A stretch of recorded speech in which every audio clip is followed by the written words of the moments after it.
A very good morning, students.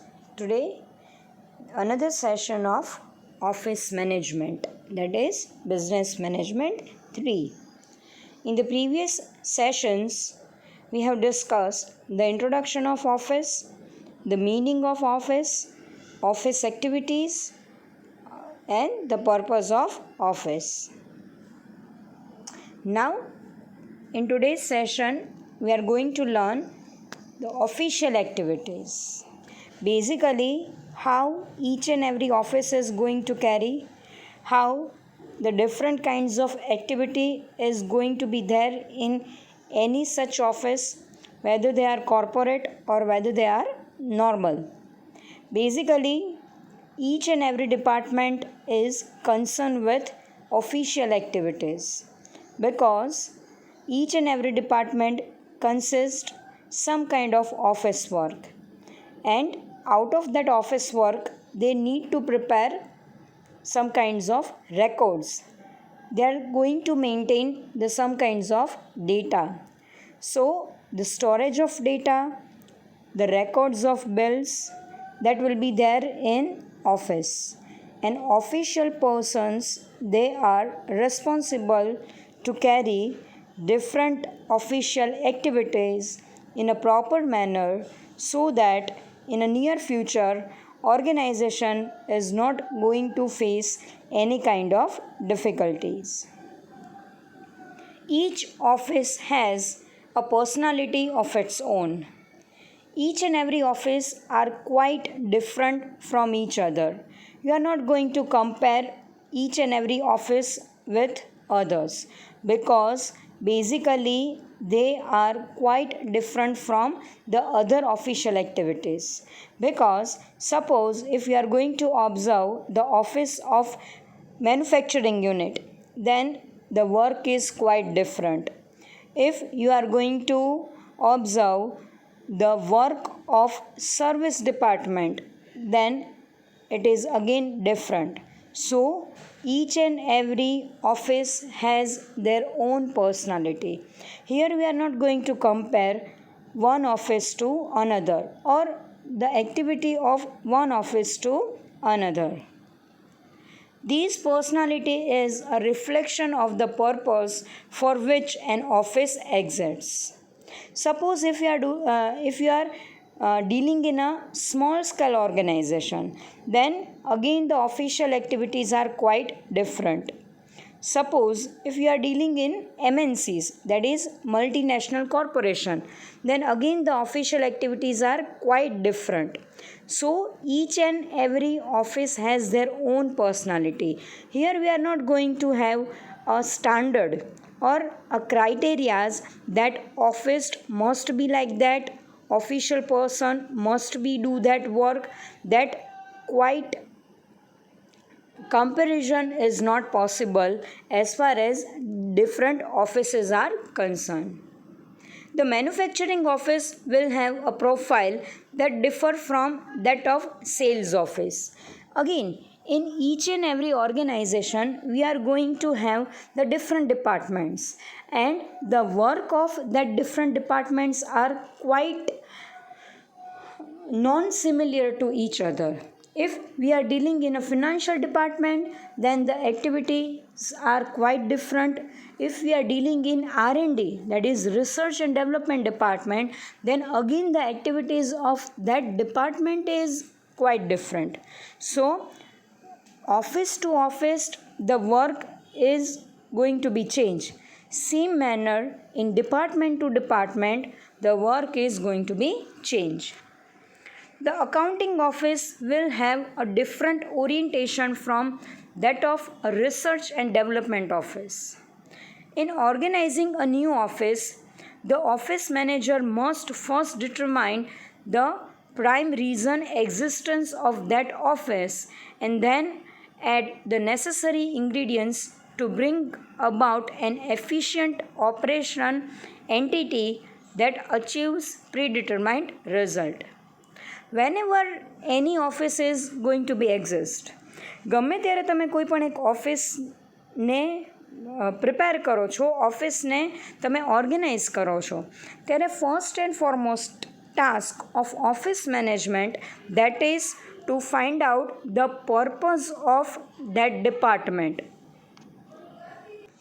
If we are organizing the office of financial department, then again the official organization is different as to the production department.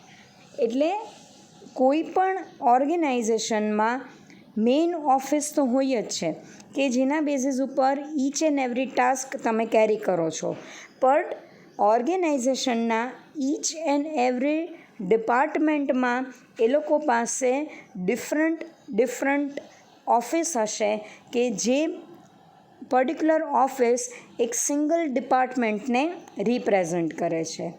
Same મેનરમાં financial ડિપાર્ટમેન્ટની office હશે, then after પ્રોડક્શનની પોતાની એક office હશે, then after manufacturing house, then after sales, then after marketing, then after accounting and R&D.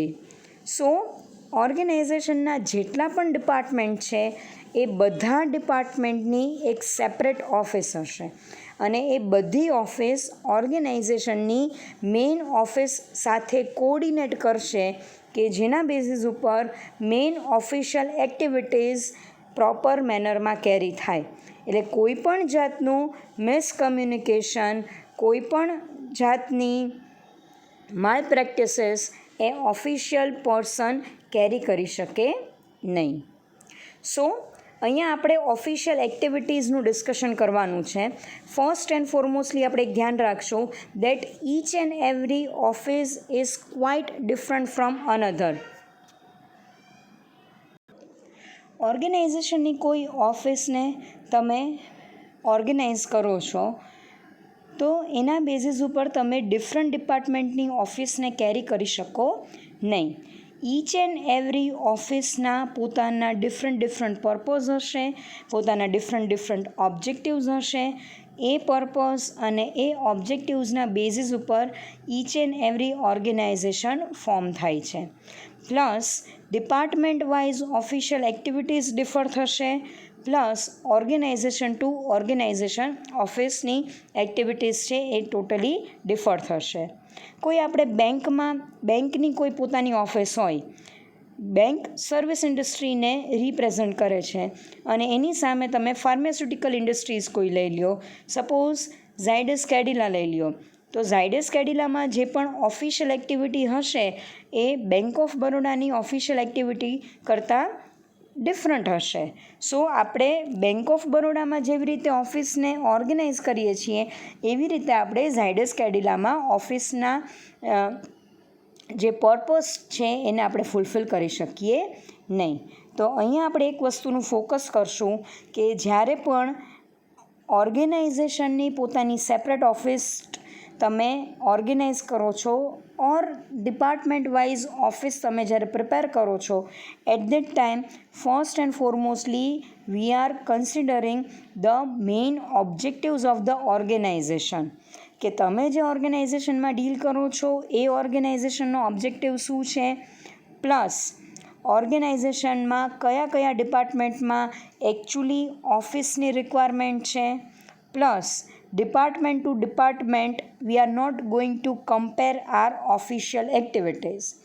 આ બધી વસ્તુને ધ્યાનમાં રાખી અને પછી ઓર્ગેનાઇઝેશનની ઓફિસ છે એ પ્રિપેર કરવામાં આવે છે અને એના બેઝિસ ઉપર ઓર્ગેનાઇઝેશન છે એ 100% વર્ક કરશે જો ઓર્ગેનાઇઝેશનની ઓફિસ એના ઓબ્જેક્ટિવના બેઝિસ ઉપર પ્રિપેર કરવામાં આવે તો. સપોઝ તમારી ઓર્ગેનાઇઝેશન છે એ ડીલરશીપના બિઝનેસમાં ડીલ કરે છે તો માર્કેટિંગ ડિપાર્ટમેન્ટ ઉપર તમારું મેક્સિમમ ફોકસ હોવું જોઈએ, કારણ કે તમે ડીલર્સ સાથે જ ડીલ કરો છો. તમે તમારા પ્રોડક્શન હાઉસમાં ખાલી એક પ્રોડક્ટને પ્રિપેર કરો છો, પછી તમે તમારા જે ડિસ્ટ્રીબ્યુશન ચેનલ છે એના થ્રુ તમારી પ્રોડક્ટને તમે સેલ આઉટ કરવાના છો. તો અહીંયા તમારે પ્રોડક્શન ડિપાર્ટમેન્ટની ઓફિસ ઉપર એટલું બધું ફોકસ નથી કરવાનું જેટલું તમારે માર્કેટિંગ ઉપર ફોકસ કરવું પડશે, કારણ કે અલ્ટિમેટલી ઓર્ગેનાઇઝેશનનો જે મેઇન પર્પસ છે that is the purpose of marketing. અને એ માર્કેટિંગ કેવી રીતે સેટિસ્ફાઈડ થશે? With the help of preparing a best office for the marketing department. હવે જ્યારે તમે ડિફરન્ટ ડિપાર્ટમેન્ટની ઓફિસ પ્રિપેર કરો છો એટલે આપણે એના સ્ટ્રક્ચર ઉપર ફોકસ નથી કરવાનું, પણ આપણે ઓર્ગેનાઇઝેશનના ઓબ્જેક્ટિવ્સ ઉપર ફોકસ કરવાનું છે. આપણને બધાને ખબર જ છે, આપણે ફર્સ્ટ યરમાં લર્ન કરી જ ગયા છીએ કે ઓર્ગેનાઇઝેશનના પોતાના સેપરેટ ઓબ્જેક્ટિવ્સ હોય છે, એના ગોલ હોય છે, અને એના બેઝિસ ઉપર ડિપાર્ટમેન્ટ વાઇઝ ગોલ્સ ઓબ્જેક્ટિવ્સને આપણે ડિવાઈડ કરીએ છીએ કે જેને લીધે ઓર્ગેનાઇઝેશનનો ઓબ્જેક્ટિવ પણ ફૂલફિલ થઈ જાય, પ્લસ ડિપાર્ટમેન્ટનો ઓબ્જેક્ટિવ્સ પણ ફૂલફિલ થઈ જાય. એટલે ડિપાર્ટમેન્ટનો જે ઓબ્જેક્ટિવ છે એ ઓર્ગેનાઇઝેશનના ઓબ્જેક્ટિવ સાથે મેચ થવો જોઈએ. જો આ બંને ઓબ્જેક્ટિવ્સ મેચ નહીં થાય તો ડેફિનેટલી ઓર્ગેનાઇઝેશનનો જે પર્પસ છે that is sustainability, that is survival and profit maximization, એ બંને ગોલ સેટિસ્ફાઈડ થશે નહીં. એટલે જ્યારે પણ ઓફિશિયલ એક્ટિવિટીઝને ડિફરન્ટ ડિપાર્ટમેન્ટમાં ડિવાઈડ કરવામાં આવે છે એ વખતે ઈચ એન્ડ એવરી ડિપાર્ટમેન્ટની એક્ટિવિટીઝ ઉપર ફોકસ કરવામાં આવે છે. ડિપાર્ટમેન્ટના ઓબ્જેક્ટિવ્સ, ડિપાર્ટમેન્ટના ગોલ્સ, ડિપાર્ટમેન્ટની કન્સિસ્ટન્સી, એ બધાના બેઝિસ ઉપર ઓફિસ એસ્ટાબ્લિશ્ડ થાય છે. ઓફિસને જ્યારે તમે એસ્ટાબ્લિશ્ડ કરો છો ત્યારે એક ફોકસ એ છે કે કયા પર્પઝથી આપણે ઓફિસને રિપ્રેઝન્ટ કરવાની છે. કે તમારો મેઇન પર્પસ છે માર્કેટિંગનો, તો જો તમે માર્કેટિંગ ડિપાર્ટમેન્ટની ઓફિસને ઓર્ગેનાઇઝ કરો છો ત્યારે તમારા જે આઉટસાઇડર્સ છે, તમારા જે થર્ડ પાર્ટીની ઇન્ક્વાયરી છે એ પ્રોપર મેનરમાં ફોલો થવી જોઈએ. જો આ બધી એક્ટિવિટીઝ પ્રોપર મેનરમાં ફોલો થશે તો તમારી ડિપાર્ટમેન્ટલ ઓફિસનો પર્પસ છે એ સોર્ટ આઉટ થશે. માર્કેટિંગ ડિપાર્ટમેન્ટમાં એક્સટર્નલ પાર્ટી સાથે મેક્સિમમ તમારે ડીલ કરવાનું છે. તો એક્સટર્નલ પાર્ટી સાથે ડીલ કરતી વખતે તમને એક ટેલિફોનની રિક્વાયરમેન્ટ હશે, દેન આફ્ટર તમને કમ્પ્યુટરની રિક્વાયરમેન્ટ હશે, દેન આફ્ટર તમને સ્માર્ટફોનની રિક્વાયરમેન્ટ હશે, દેન આફ્ટર તમને ફોટોકોપિયરની રિક્વાયરમેન્ટ હશે, ફેક્સની રિક્વાયરમેન્ટ હશે. સો this all are the ingredients કે જેના બેઝિસ ઉપર તમારી ઓફિસ છે એ એસ્ટાબ્લિશ્ડ થશે. એટલે અહીંયા આપણે એ વસ્તુની ફોકસ કરવાનું છે કે first and foremostly department wise objectives કયા કયા છે, એ ઓબ્જેક્ટિવ્સને સેટિસ્ફાઈડ કરતી વખતે ઓર્ગેનાઇઝેશનને કયા એવા ઇન્ગ્રીડિયન્ટ્સ છે, કયા એવા ઓબ્જેક્ટિવ્સ છે ઓર પર્પસ છે કે જેના થ્રુ ઈચ એન્ડ એવરી ડિપાર્ટમેન્ટની ઓફિસ છે એ તમે કન્સ્ટ્રક્ટ કરી શકો છો. પ્લસ તમે પ્લાન આઉટ જે પ્રમાણે કરો છો, સપોઝ આપણે માર્કેટિંગ ડિપાર્ટમેન્ટનો પ્લાન કર્યો છે કે we are going to prepare the office for the marketing department, તો એના ઓબ્જેક્ટિવ્સને આપણે અહીંયા સ્ક્રુટિનાઇઝ કરશું કે પ્રોપર મેનરમાં analysis of objectives for marketing department. હવે એ ઓબ્જેક્ટિવ્સના સ્ક્રુટિનાઇઝેશનના બેઝિસ ઉપર પર્ટિક્યુલર ઓફિસ પ્રિપેર કરવામાં આવે છે. હવે ઓફિસ પ્રિપેર થઈ ગયા પછી કામ પૂરું નથી થતું, but here we are going to have a proper implementation of our refined ઓબ્જેક્ટિવ્સને તમે કેવી રીતે ઇમ્પ્લિમેન્ટ કરો છો, જો 100% ઇમ્પ્લિમેન્ટેશન થશે તો જ તમારો પર્પઝ સોલ્વ થશે. And that is the framing of office. એક વખત ઇમ્પ્લિમેન્ટેશન થઈ ગયા તમારા ઓબ્જેક્ટિવ્સ, હવે નેક્સ્ટ સ્ટેપ એ છે that is the controlling mechanism. તમે જ્યારે પણ માર્કેટિંગ ડિપાર્ટમેન્ટની ઓફિસને પ્રિપેર કરેલી છે પછી હવે નેક્સ્ટ ટાસ્ક એ છે કે each and every task proper મેનરમાં પરફોર્મ થાય છે. ઈચ એન્ડ એવરી ટાસ્કને ડિપાર્ટમેન્ટના ઓબ્જેક્ટિવ સાથે કોઈ પણ રિલેશનશિપ છે, plus inch and every department અને ઓફિસ અને ઓર્ગેનાઇઝેશનની મેઇન ઓફિસ એ બંનેના ઓબ્જેક્ટિવ્સ મેચ થવા જોઈએ. એટલે controlling aspect, that is the comparison aspect, that is the analytical aspect. તમારા જે ઓબ્જેક્ટિવ્સ તમે પ્રિપેર કરેલા છે અને તમે જે વર્ક અત્યારે પરફોર્મ કરો છો એ બંને વચ્ચે સિમિલારિટી હોવી જોઈએ. જો એ બંને વચ્ચે સિમિલારિટી નહીં હોય તો ડેફિનેટલી આપણે કંટ્રોલિંગ એમાં એમ્ફાસિસ કરવું પડશે. અને કંટ્રોલિંગ જ્યારે તમે પ્રોપર મેનરમાં એમ્ફાસિસ કરશો ત્યારે મેક્સિમમ લૂપહોલ્સ હશે. એ લૂપહોલ્સને આપણે સોર્ટ આઉટ કરવાના છે અને અગેન આપણા ઓબ્જેક્ટિવ્સને આપણે ઓન ટ્રેક લઈ આવવું પડશે. સો it is all about the introduction part of official activities. Now next point, that is different operations or predetermined results that we are going to learn in our official activities. Although office differ from one another in prime responsibility, many activities are commonly carried out by all the offices. Some of these activities are following. આપણે જોઈ શકીએ છીએ કે ઘણી બધી activities છે that are the common activities કે એ each and every department perform કરશે જ, વેધર મેઇન ઓફિસ હોય, માર્કેટિંગ હોય, પ્રોડક્શન હોય ઓર ફિનાન્શિયલ ડિપાર્ટમેન્ટ હોય. આ રિમેનિંગ એક્ટિવિટીઝ તો આપણે કેરી કરવી જ પડશે. Under that the first one that is processing incoming mails. Incoming mails that is the inquiry part. Each and every ડિપાર્ટમેન્ટની સેપરેટ ઇન્ક્વાયરી હશે. તો અહીંયા ઓફિશિયલ એક્ટિવિટીનું ફર્સ્ટ ટાસ્ક છે that is a good processing of incoming mails. એટલે તમે જેટલી પણ ઇન્ક્વાયરી રિસીવ કરો છો એ ઇન્ક્વાયરીનું તમારે પ્રોપર મેનરમાં એનાલિસિસ કરવાનું છે. સેકન્ડ વન, પ્રોસેસિંગ આઉટગોઈંગ મેલ. એટલે જે પણ ઇન્ક્વાયરી આવેલી છે એનું તમે પ્રોપર મેનરમાં રિસ્પોન્સ આપો છો and that response must be in a positive manner and with predetermined time period.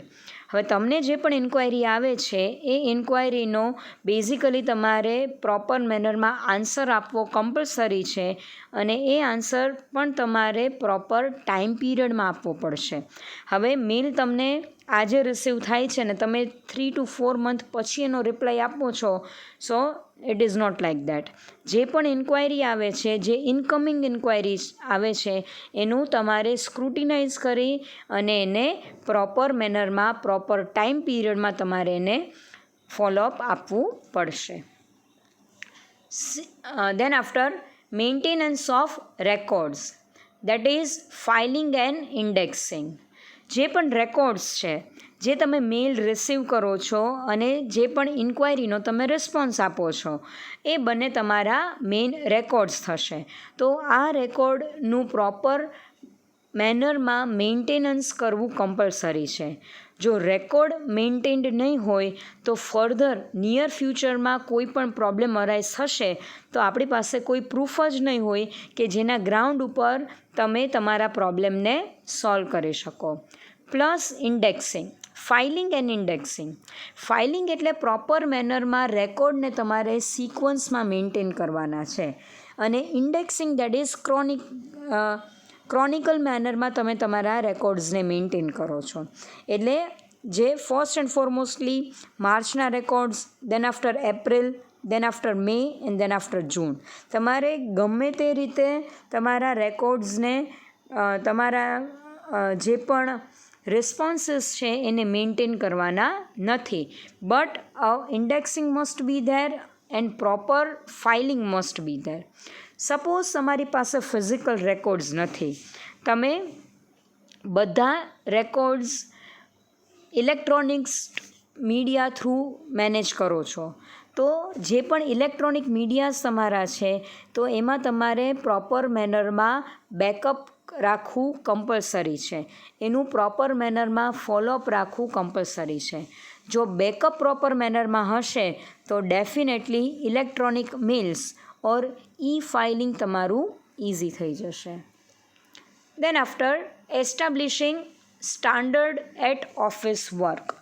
Office વર્કના તમારે પ્રોપર નોર્મ્સ છે, કન્ડિશન્સ છે, એના રૂલ્સ છે, એના રેગ્યુલેશન્સ છે, એ તમારે અહીંયા પ્રિપેર કરવા પડશે. Without any kind of standards the office is not going to work.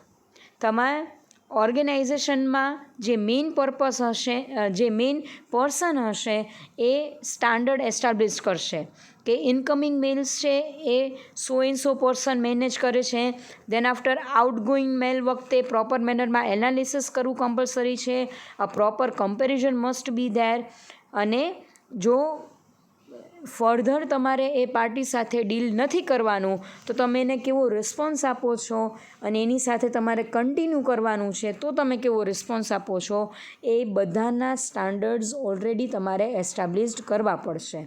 અને જો બધા સ્ટાન્ડર્ડ્સ પ્રોપર મેનરમાં એસ્ટાબ્લિશ્ડ હશે તો ડેફિનેટલી ઓફિશિયલ એક્ટિવિટીઝમાં કોઈ પણ જાતનો પ્રોબ્લેમ ક્રિએટ થશે નહીં. The next one, designing and procuring at office forms, stationaries. Office forms, તમે જ્યારે એડમિશન માટે પ્રોસેસ કરો છો ત્યારે એડમિશન ફોર્મ હોય છે, ઇન્ક્વાયરી ફોર્મ હોય છે. દેન આફ્ટર તમે યુનિવર્સિટીના જે ફોર્મ છે ફિલઅપ કરો છો.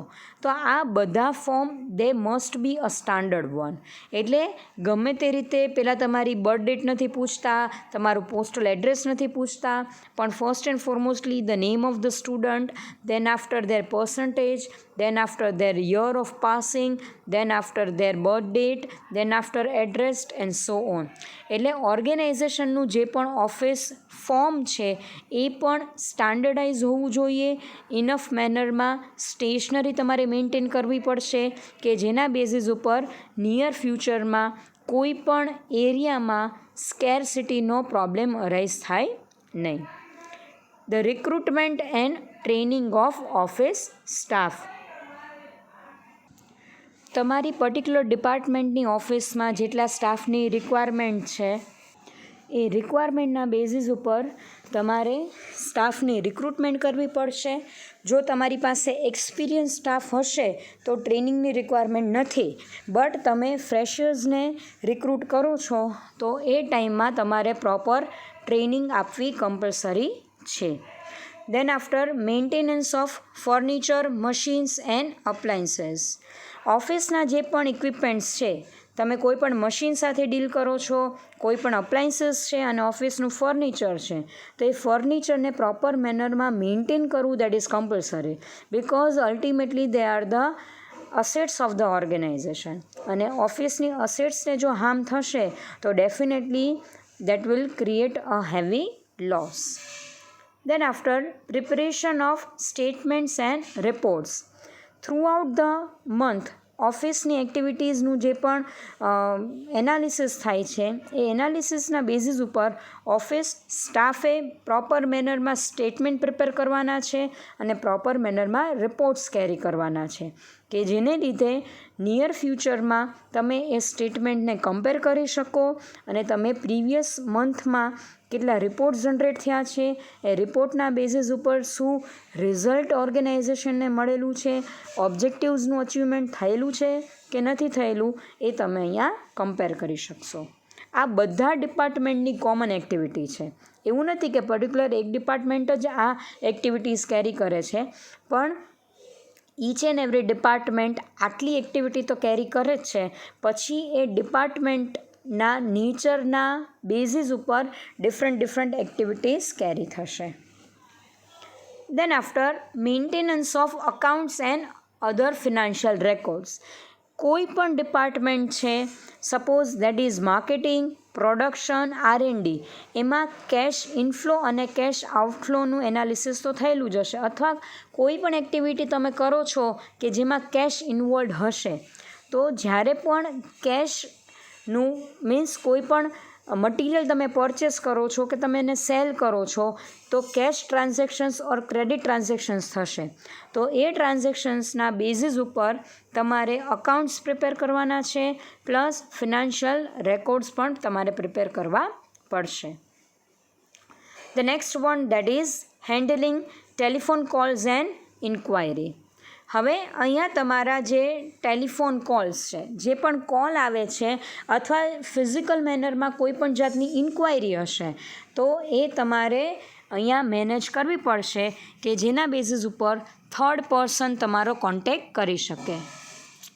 The next one, preparing update information for the whole firm. હવે આ એક્ટિવિટી છે એ મેઇન ઓફિસમાં થશે. That is the updated information, કે અત્યારે કરન્ટલી ઓફિસ કયા કયા વર્કમાં એંગેજ છે, ઈચ એન્ડ એવરી ડિપાર્ટમેન્ટ પોતાની એક્ટિવિટી કેવી રીતે કેરી કરે છે, એ બધું અપડેટેડ ઇન્ફોર્મેશન પ્રિપેર કરવાની રિસ્પોન્સિબિલિટી મેઇન ઓફિસની હશે. આ ડિપાર્ટમેન્ટ વાઇઝ નહીં થાય. મેઇન ઓફિસ ડિપાર્ટમેન્ટના ડેટાઝને કલેક્ટ કરશે અને then after they are going to prepare the main report. The next one, arranging the data in a quickly and accessible form for use. જે પણ ડેટાઝ આપણી પાસે અવેલેબલ છે એ ડેટા તમે ક્વિકલી યુઝ કરી શકો અને એક્સેસિબલ એટલે that must be easily available to each and every one. The next one, safe guarding the assets. જે અસેટ્સ છે એની સેફટી નેસેસરી છે. Weather they are the fixed assets or they are the current assets. કોઈ પણ department કે ઓર્ગેનાઇઝેશનની main office જો અસેટ્સને easily કેરી કરી શકશે, અસેટ્સની safety manage કરી શકશે તો ડેફિનેટલી ઓર્ગેનાઇઝેશન લોસ બેર કરશે નહીં. The next one, keeping a prompt and accurate handling of inquiry, orders etceteras. જે પણ ઓર્ડર ઇન્ક્વાયરી છે, સપોઝ માર્કેટિંગમાં તમને ઓર્ડર તમે પ્લેસ કરો છો અને તમે એની ઇન્ક્વાયરી રિસીવ કરો છો, પ્રોડક્શનમાં તમે રો મટીરિયલ કે મશીનરીઝની ઇન્ક્વાયરી કરો છો અને એમાં સામે તમને ઓર્ડર પ્લેસ કરો છો, તો આ બધાનું મેન્ટેનન્સ કમ્પલસરી છે. જો પ્રોપર મેનરમાં રેકોર્ડ્સને મેન્ટેન કરેલા હશે તો ડેફિનેટલી ઓર્ગેનાઇઝેશન પ્રોપર મેનરમાં વર્ક કરી શકશે અને જે ઓબ્જેક્ટિવ્સ છે એ ઇઝીલી ફૂલફિલ થઈ જશે. And the last one, that is maintaining efficient flow of work in the office. ઓફિસમાં જેટલી રિક્વાયરમેન્ટ છે એટલા જ વર્ક ફ્લો હોવો જોઈએ. એક્સેસ વર્ક ફ્લો હશે તો ડેફિનેટલી તમારા એમ્પ્લોઈઝ પ્રોપર મેનરમાં વર્ક નહીં કરી શકે, એમ લોકોને વર્ક સ્ટ્રેસ ફીલ થશે અને જો બહુ લિમિટેડ વર્ક હશે તો અગેન ડેફિનેટલી ઓર્ગેનાઇઝેશનના જે પણ રિસોર્સિસ છે એનો મિસયુઝ થશે. એટલે તમે તમારા જે પણ એમ્પ્લોઈઝ છે એની એફિશિયન્સીનો 100% યુઝ કરી શકશો નહીં. Now this is all about the official activities. I think this part is clear in your mind. Thank you so much.